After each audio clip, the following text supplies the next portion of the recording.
Olá, eu sou Amanda Guimarães Silva, bolsista da Fundação Araucária, e o meu orientador é o professor Dr. Luiz Ernesto Barnabé, e hoje eu irei apresentar para vocês a escrita e circulação do compêndio História Antiga do Oriente e Grécia de João Ribeiro no final do século XIX. O presente trabalho apresenta apontamentos e estudos da história antiga, com ênfase na utilização do conceito pré-história no Brasil do século XIX, nos compêndios destinados aos estudantes de história dos ginásios nacionais. Este conceito tem relevância para compreendermos as origens da humanidade e do mundo nos debates acadêmicos do período, assim como sua inserção nos compêndios escolares. Podemos notar que, neste momento, há debates em torno da história sagrada, pautada na história bíblica, e na história universal, que se baseava em cientificidades, a fim de explicar a origem da humanidade. Os objetivos que norteiam esta pesquisa referem-se à execução e análise da escrita da pré-história no compêndio História Antiga do Oriente e Grécia, volume 1 de João Ribeiro, publicado em 1892 pela editora Alves e Cia. Além disto, na análise da circulação espacial e temporal desta obra, ou seja, em quais províncias este manual didático foi adotado e em qual período.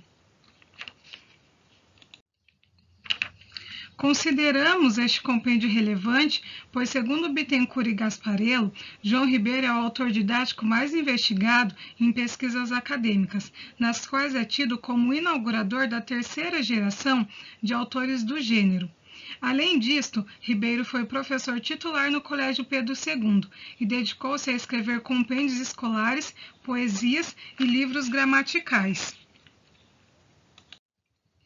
Durante o século XIX, países como a Escandinávia, Escócia e Suíça desenvolveram estudos acerca da pré-história, utilizando uma nova ferramenta, denominada de datação relativa. Este estudo teve como pioneiro o dinamarquês Thomsen, que tinha como objetivo realizar divisões em idades sucessivas, Idade da Pedra, do Bronze e do Ferro. Baseando-se nessa técnica de datação relativa desenvolvida por ele. Além dos estudos realizados por este arqueólogo, o Nilsson acreditava na influência de etnográficos do Ártico e das ilhas do Pacífico na cultura e desenvolvimento escandinavo. Além destes, Orsay utilizou o método estratigráfico, mostrando de forma mais concreta as mudanças culturais, comprovando a teoria das três idades através de escavações em Stuttrup, que detectou mudanças na fauna e flora na Dinamarca. Nos anos seguintes, esses estudos ganharam mais adeptos e intensificaram os debates em relação ao criacionismo e ao surgimento do mundo e da humanidade. Em 1859, Darwin publica o livro A Origem das Espécies, explanando sua teoria evolucionista, que estimulou ainda mais o debate sobre criacionismo e evolucionismo. Em síntese, esta pesquisa considera relevante a compreensão destes conceitos para identificar as mudanças no campo da história antiga, pois através dessas flutuações podemos notar em que medida isto influenciou na escrita e na circulação de compêndios do período. Utilizaremos também como fonte, e como já dito, o compêndio História Antiga de João Ribeiro. A obra foi dividida em duas partes, sendo a primeira parte composta por A Ciência da História, Civilizações Primitivas, História e Civilizações dos Povos Orientais, distribuídas ao longo de 162 páginas, e a segunda parte é dedicada apenas à Grécia, com 203 páginas, totalizando 365 páginas. Este compêndio é um dos primeiros a inserir a pré-história como conteúdo, de forma erudita e completa, justificando sua importância. Ribeiro inicia o compêndio destacando a constituição das ciências geológicas e paleontológicas e a utilização destes estudos para compreendermos a antiguidade do homem. Além disto, realça os avanços arqueológicos escandinavos de Thomson, por meio da técnica desenvolvida por ele. A arqueologia do homem fóssil entrou em grande oposição dos conservadores e religiosos. Os novos estudos da antiguidade confrontaram a cosmogonia hebraica. Ribeiro trabalha em seu compêndio a Idade da Pedra segundo a divisão francesa, Pedra Lascada, que seria o período paleolítico, a Pedra Antiga, e Pedra Polida, Neolítico, que seria a Pedra Nova. Nessa primeira divisão, é relatado que o homem possuía mais rudeza, habitava grutas, não sepultava seus antepassados e viviam em constantes lutas com outros homens e animais. Eram também caçadores e pescadores, utilizavam pontas de lanças e flechas e ainda não tinham domesticado os animais. E seu tipo craniano era dolicocéfalo, a cabeça alongada. Já o período da Pedra Polida é trabalhado com notável progresso. O homem abandona a gruta, sabe construir palhoças, tem habitações fixas, as cidades e aldeias que foram localizadas também por Keller, em 1853 a 54 na cidade de Zurique, em Suíça. E o Ribeiro relata isso também no compêndio. O homem também já tem o sentimento religioso, que se inicia pelo culto aos mortos. Começam a construir os túmulos megalíticos e enterrar seus antepassados. Tais monumentos foram encontrados também na Europa, África e Índia. O homem já faz utensílios de armas e caça, objetos para a cozinha, que são denominados de ostreiras, enquanto no Brasil são conhecidos como sambaquis. O homem já domina a arte da cerâmica, é agricultor e, consequentemente, sedentário. Já sabe domesticar animais e seu crânio é braquicéfalo, ou seja, cabeça chata.